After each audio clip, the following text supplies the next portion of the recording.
so one didn't use a bicycle at all, you just used it to get around. I was at Cambridge, get around college, use any old thing just to get around on. Of course, at that time we were interested in motorcycles, interested in cars, and then on and on we went with the motorized thing. Until in this country we had the Suez crisis, which was the Suez Canal, where the oil comes from the east, was shut off, and therefore in this country there was petrol rationing in 1956. And I borrowed, not having bothered with bicycle before that, I said, well, we use a bicycle now to split. So then, new paragraph, that then I've been working with Isigonis, great car designer, on the Mini, which is actually, that's the real Mini. That's not from him, very much so. It was the importance of the side of the wheel in the whole form of the vehicle.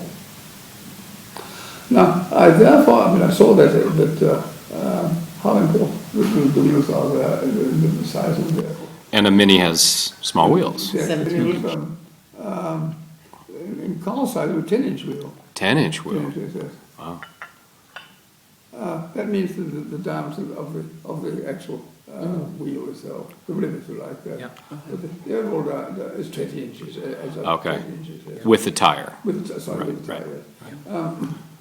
So I said, having fallen in love with cycling, and having had the experience of working on Mini, I saw the enormous influence of wheel size on the architecture of the whole vehicle. And therefore, I considered this classical bicycle. What is wrong with the architecture of it? Well, I said, let's tickle what is right.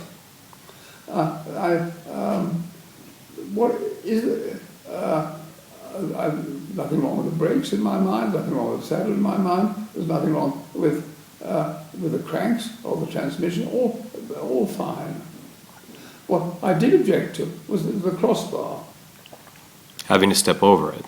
And you're a tall man. Yeah. And if you're riding a damn thing, you can't get off it. Yes. Right. Not so very.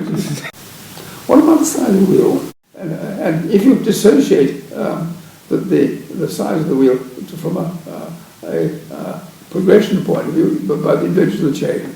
In other words, you have a chain drive which dissociates the wheel size as how far you can go in a one revolution.